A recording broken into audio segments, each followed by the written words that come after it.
Hi, everybody. Before we get to our next great interview, please do me a favor and subscribe. It would really help us out.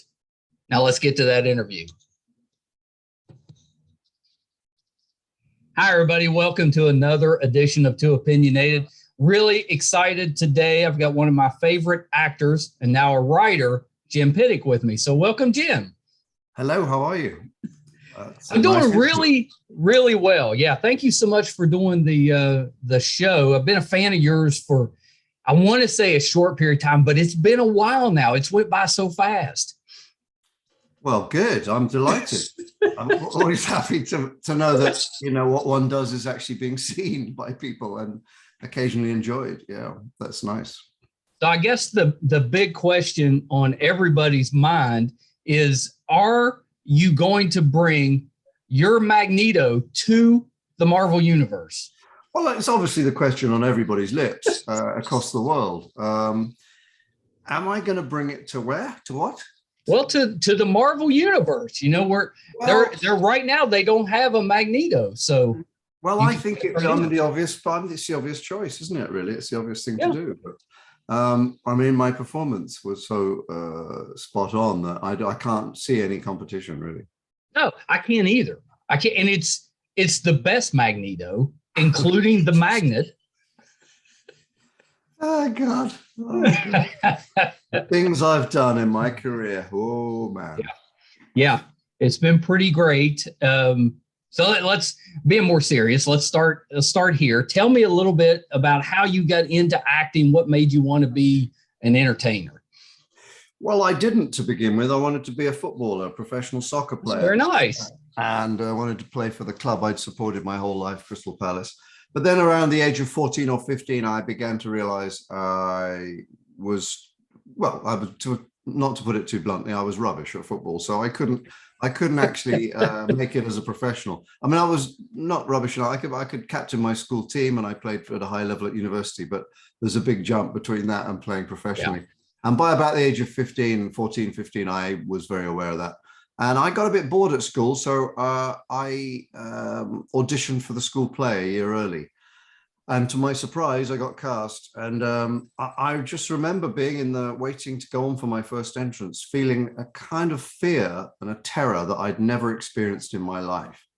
And it was quite nice, the rehearsal process, because I was at an all-boys boarding school, so we had girls in the play. So that was lovely to actually see what they looked like and smelt like and stuff. But I was just absolute abject terror and fear, with adrenaline coursing through my veins. But I remember thinking, I'm going to be doing this for the rest of my life. It was just a real moment of terrific. Yeah, I don't know, and I hadn't, even set foot on stage and got a laugh or done anything that merited me believing that. But I just knew, and it was odd because I didn't come from, my father and mother had very normal lives, middle class, ordinary existence. I had no connection to the world of show business until I discovered in my 20s that my grandfather was an actor and a comedian who I never met. He died before I was born, and he had a vaudeville act in his young days with Charlie Chaplin. That's amazing. So I found, and then my great grandfather was an actor and a singer, and all that generations before, they were all in show business. So I guess it was literally in my blood, which was kind of a cool thing to discover. I really discovered while I was at drama school.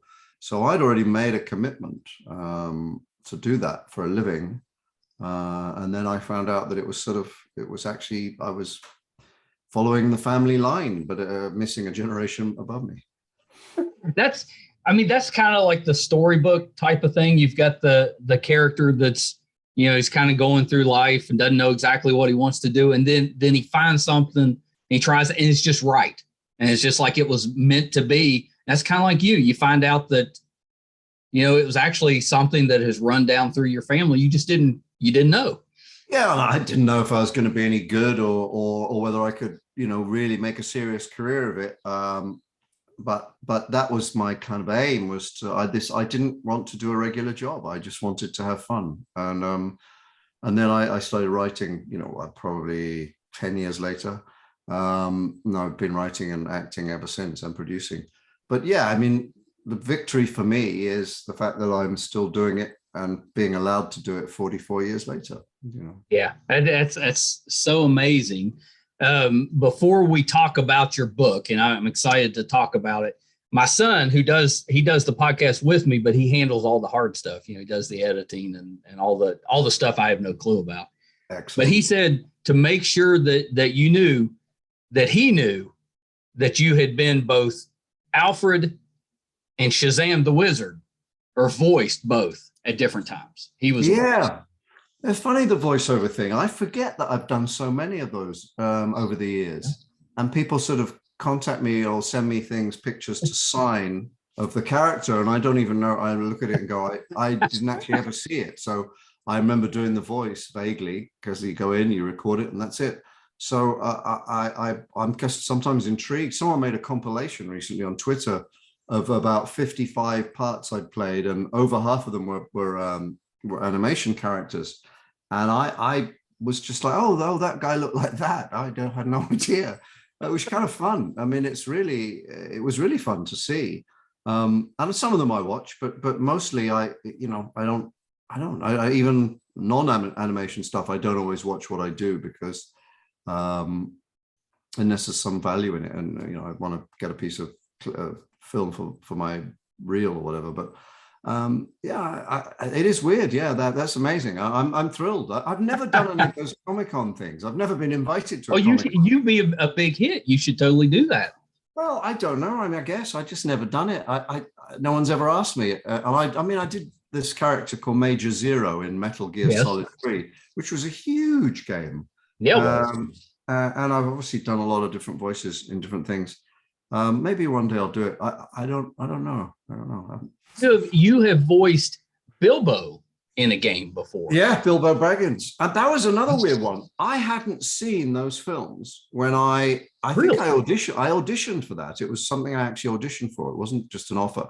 I auditioned for it without doing a voice. I didn't even listen. I literally just did and I happened to sound like, I guess, I don't know who it was Ian Holm. I can't remember. I think it was. And they said, oh, it sounds just like him. So that was just complete fluke. Yeah. Well, yeah. Good for you though. That worked out pretty well. Yeah, I did Bilbo Baggins in a few games, and Elrond, I think. So I did Elrond, yeah. A bunch of stuff. Yeah, it's really good. So the book, and I love the title, is Caught with My Pants Down and Other Tales from a Life in Hollywood. Yes. So what have you always been a writer, or was this your first time to dive into it?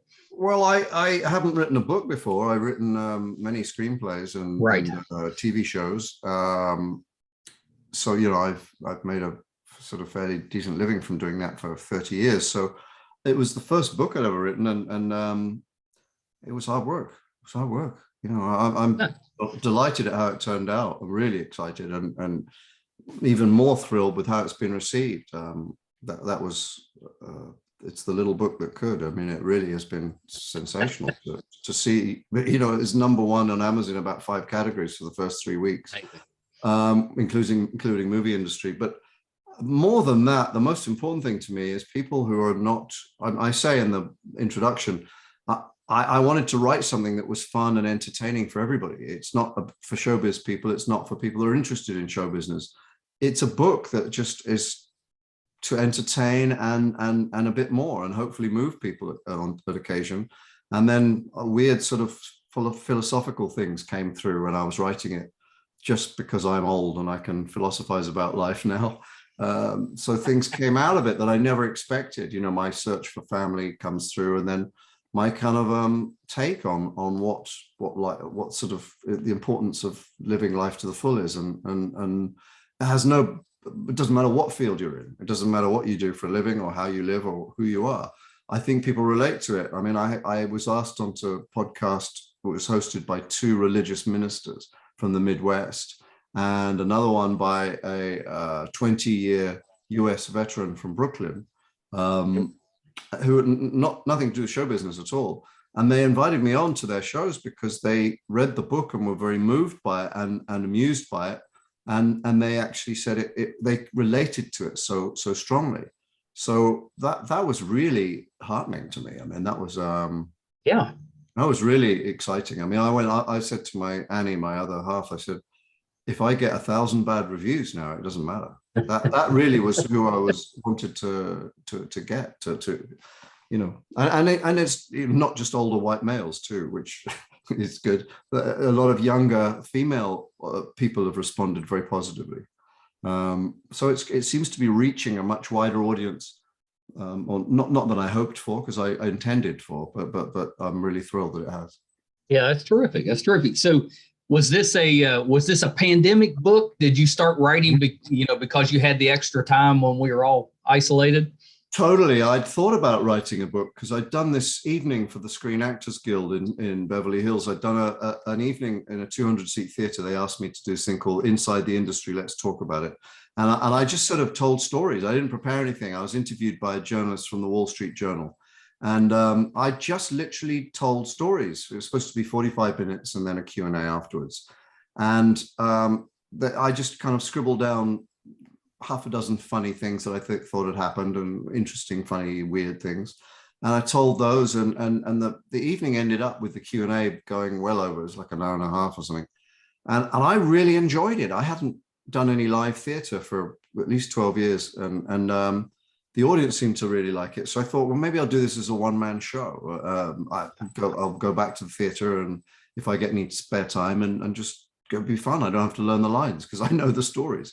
And then I started writing that, and the one-man show suddenly became 10 hours long. So I thought, I can't ask anyone to sit through that, and I can't perform that. So I then thought I might write a book, and then we got hit with the pandemic. So what would have probably taken me, 5 years took 5 months.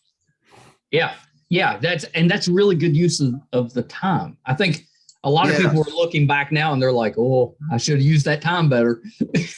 Oh, well, you didn't know how long it was going to be. And I'd been working for 40 years nonstop pretty much. And it was just a relief to be able to do something different. I mean, I did actually, I wrote a series for ABC with a friend of mine, Don Lake, who's in the Chris Guest films with me.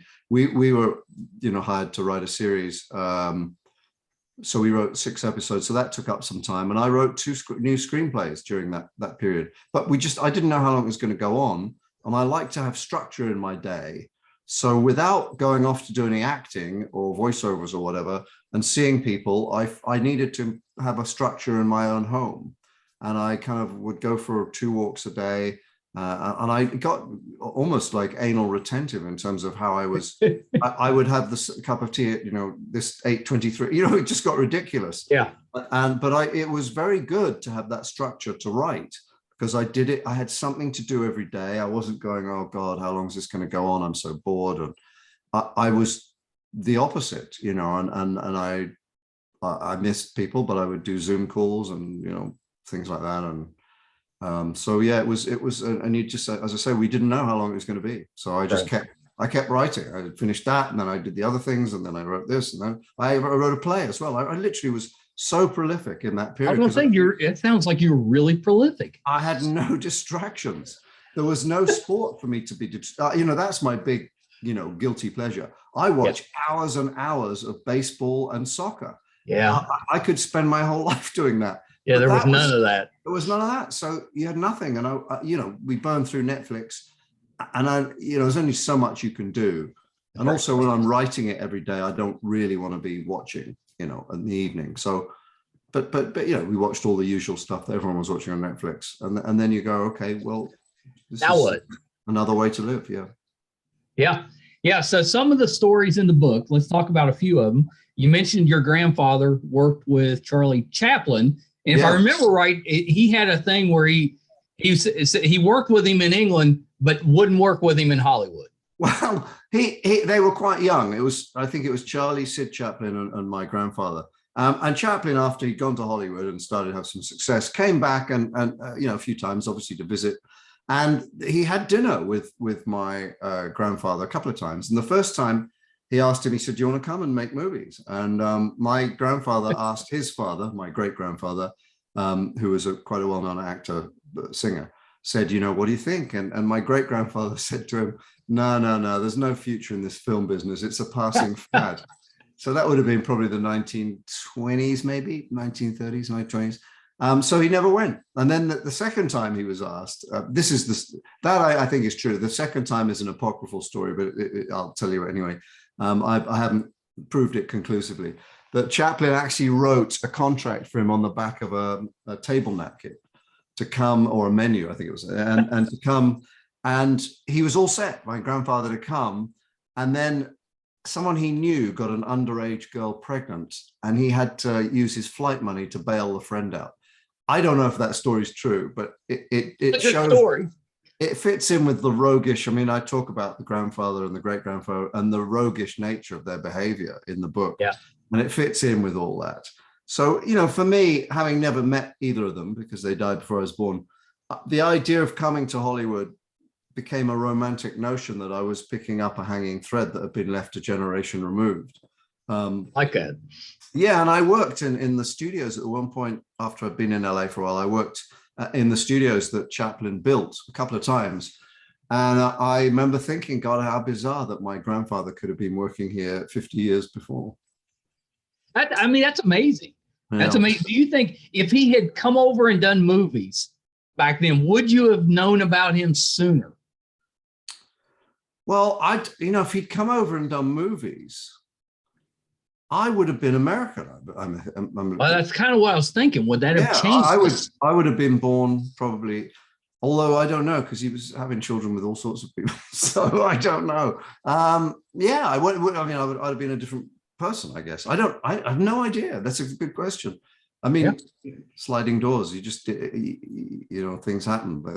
But yeah, he may have been well known. He may have been just one of those guys that was, filled in the gaps, and film buffs might remember him, but I don't know. That's right. Yeah. Fact do you talk about your relationship with Christopher Guest in the book? I do. Yes, I do. I describe our working day, which was always quite amusing. I wrote 2 things with Chris, and I've been in 1, 2, 3, 4, 5 projects of his and written. I know, yeah, and they're all terrific. So yeah, thank you. I do obviously talk about that in some detail, and everybody else who's in Chris's troupe, because in many ways I'm probably best known from those films, although different people know me from different things. But yeah, I absolutely cover quite a lot of that in the book. Yeah, it's terrific. I was always a big fan of Family Tree. Really? I was right. Disappointed it didn't last longer. Yeah, no, I applaud your taste. I think Chris thinks that some of his best work, Chris Guest. And we were both really proud of that show. I think it's a terrific 8-episode series. Yeah. And we would have done more. HBO and BBC wanted to do more, but NBC Universal International owned it. And it was quite an expensive show. And the reason it didn't get picked up for a second season was that they didn't want to deficit finance the show. And it just became a business decision. What's annoying to Chris and myself was that they decided that, and that was it, without consulting us and saying, is there a way you can bring the budget down so we can continue to do this? Because it built a very, very fiercely loyal fan base, who kind of protested and tried to get it, renewed. But you can't argue with the money men in Hollywood. So it was, and we left it kind of as a cliffhanger, the ending. But it's a slow burn. I think the first episode is really just setting the table.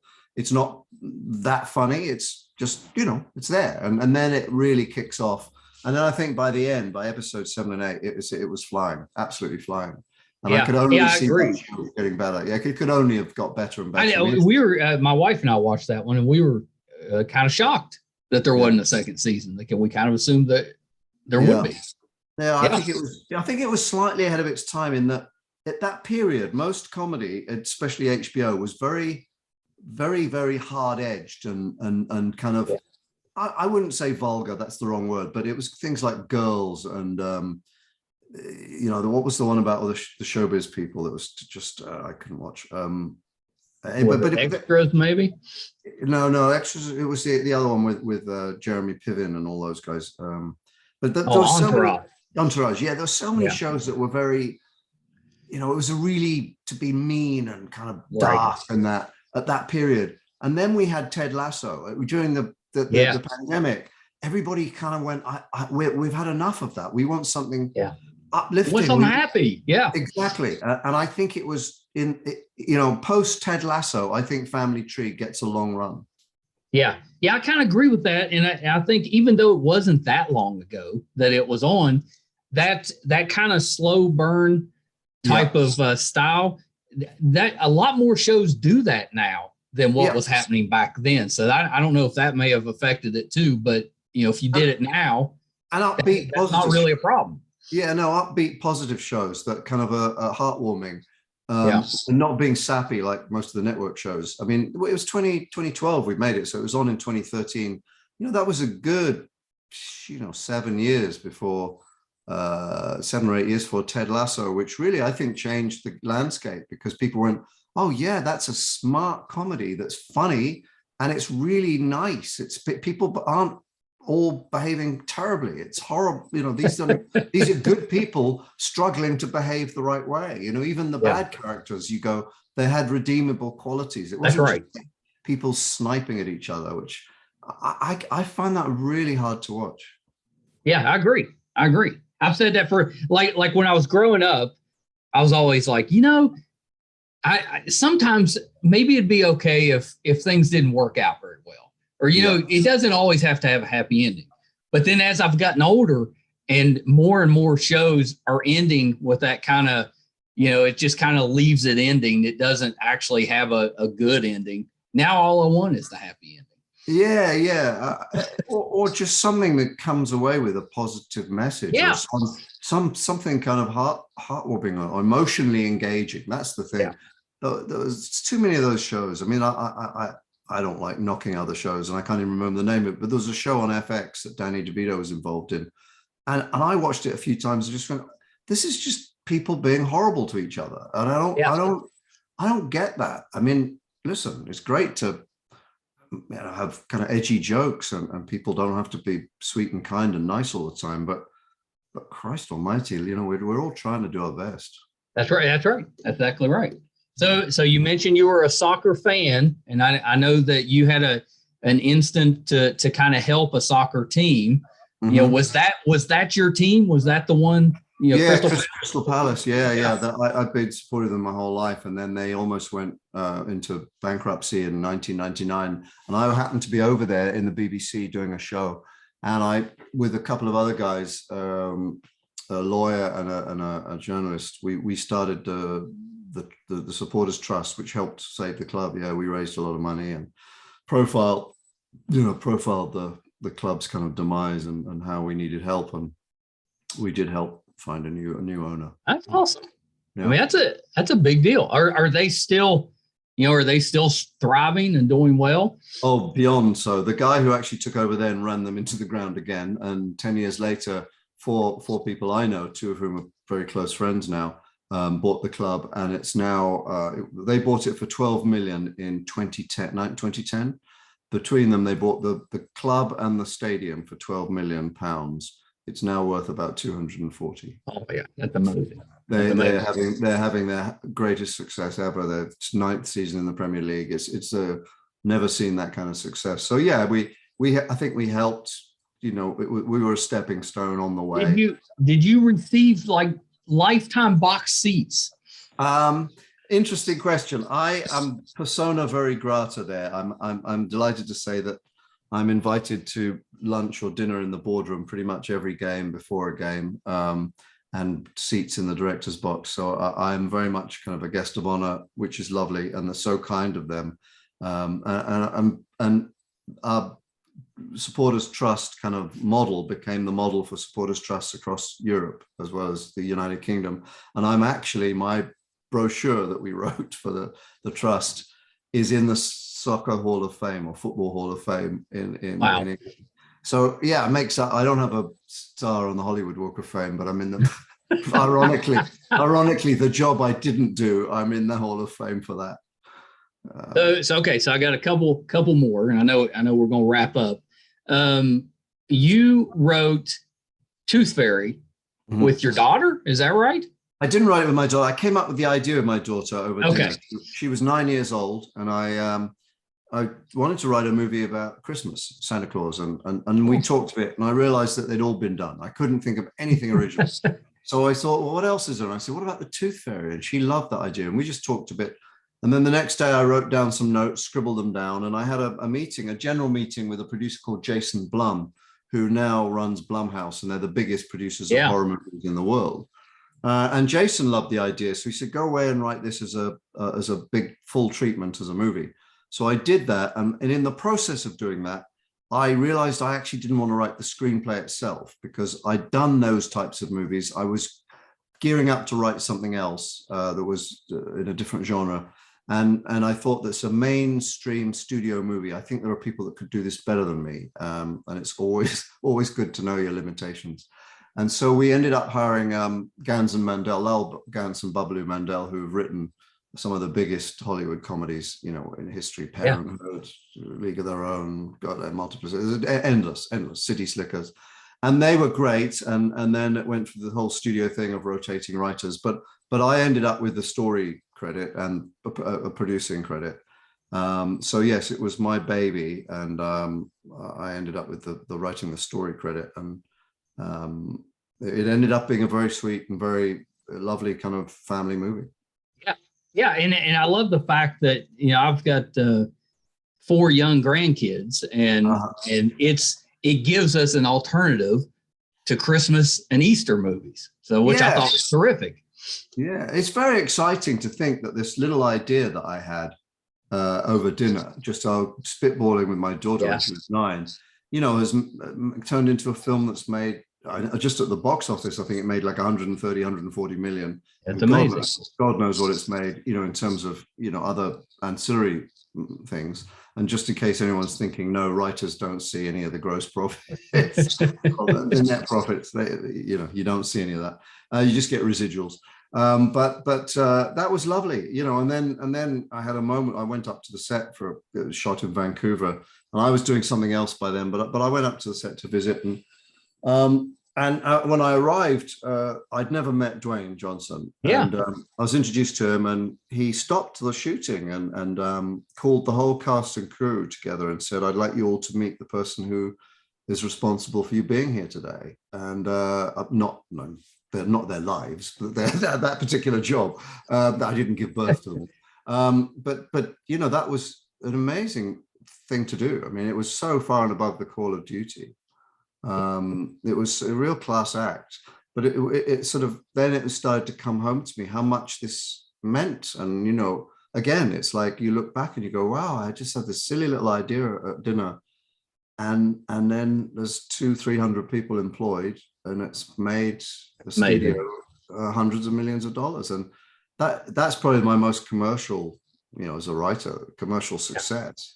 So that was kind of to have had that experience when I just set out to be an actor who managed to work for a few years was quite amazing. Yeah, that's terrific. That's terrific. So, okay, so last one I have is you have to tell me about getting dissed by Larry David.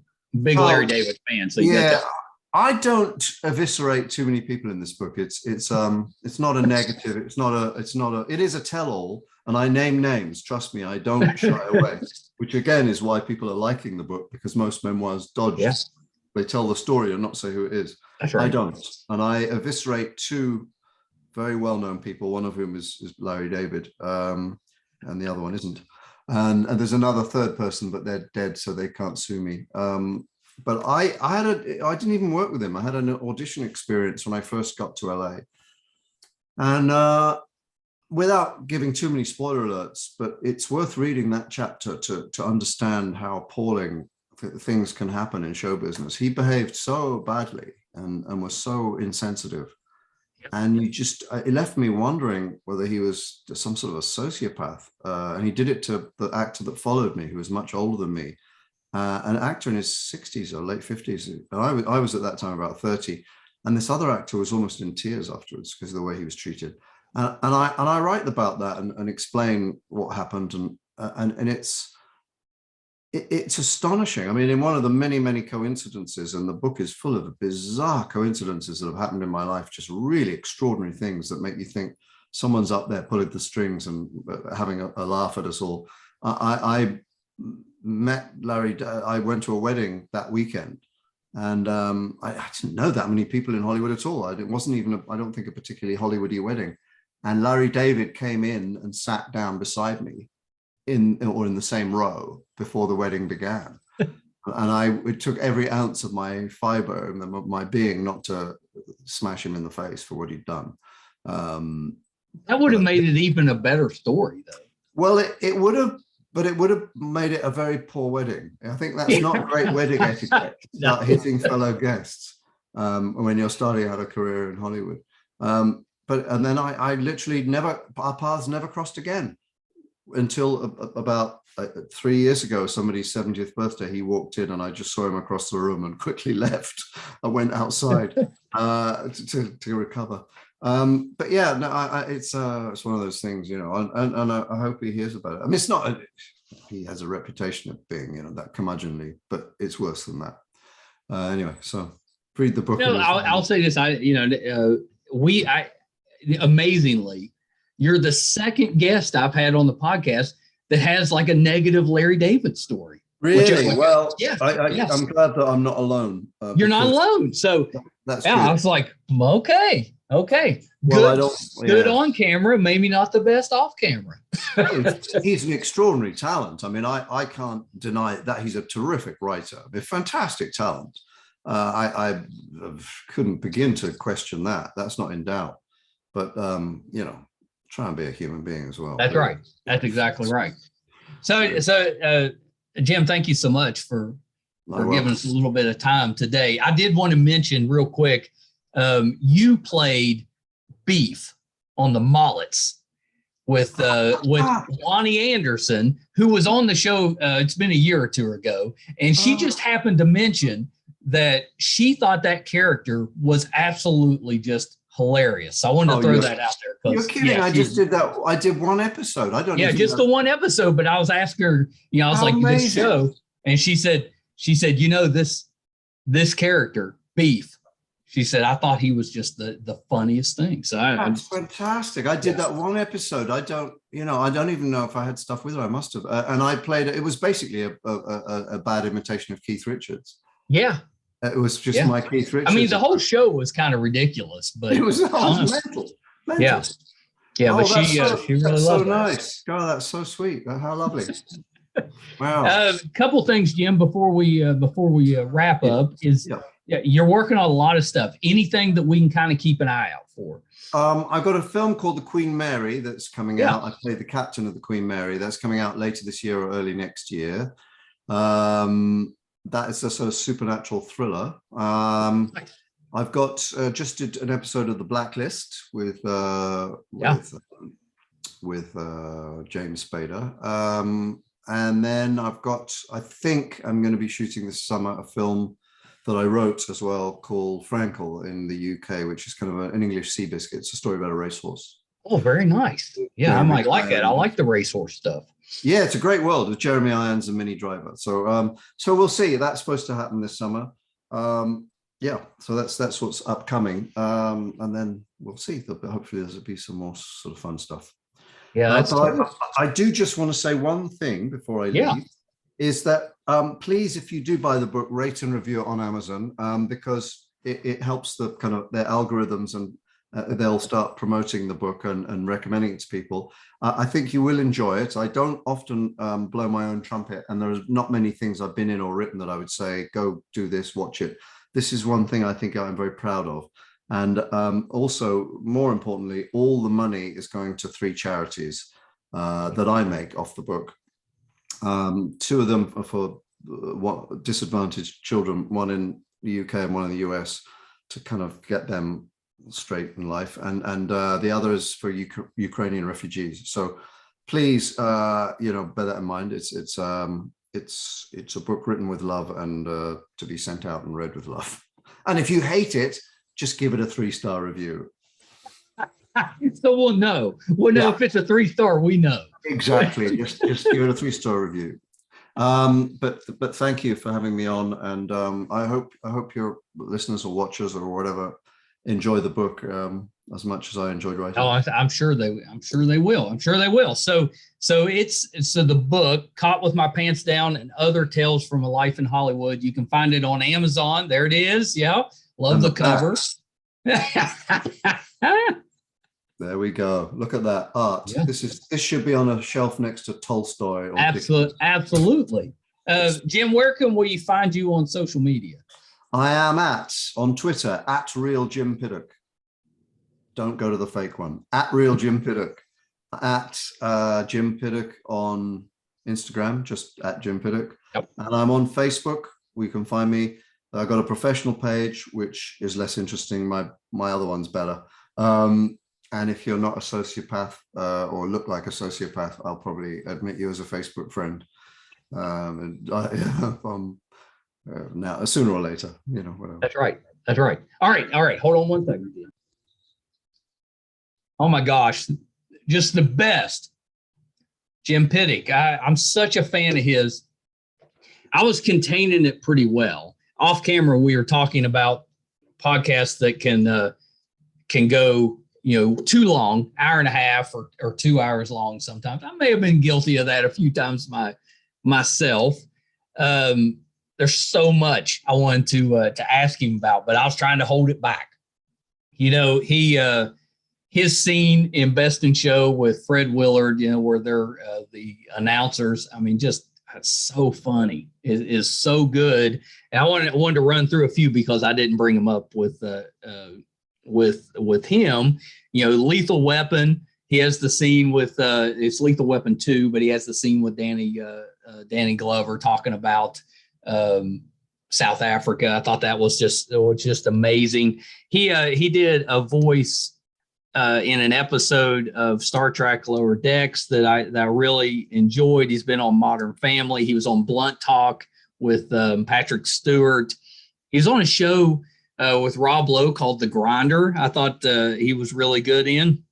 And he has also done voices for the Turtles. So he's done Overmind and a couple others, I think, on there that were really good. So I wanted to get those out there because I didn't ask him about it, but he's so talented, not just as an actor, but such a good writer.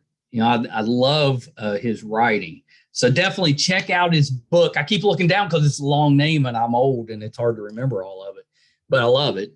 Caught with My Pants Down and Other Tales from a Life in Hollywood. I can't wait to read it. I ordered my copy.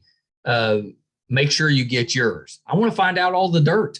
Let's find out behind the scenes. Although I think the majority of the book is pretty heartwarming and just fun stories, but can't wait to read it. So definitely check that out. Thank you guys so much for tuning in again this week. We don't take that for granted. We appreciate it so much. You can find all 400 episodes on our website, meistercon.com. I'll have the audio and the video both. If we're doing anything on location, if we're in studio, if we're going to cover a convention that we need to get Jim at a few of them, all that will be on the website, meistercon.com. If you haven't done so yet, we could use the help on our YouTube page, MeisterCon Pod. Please subscribe. Small town West Virginia, father and son team, we're trying to grow this and make it bigger and better. If you could subscribe, we'd really appreciate that. Thank you guys so much. Until next time. Bye, everybody.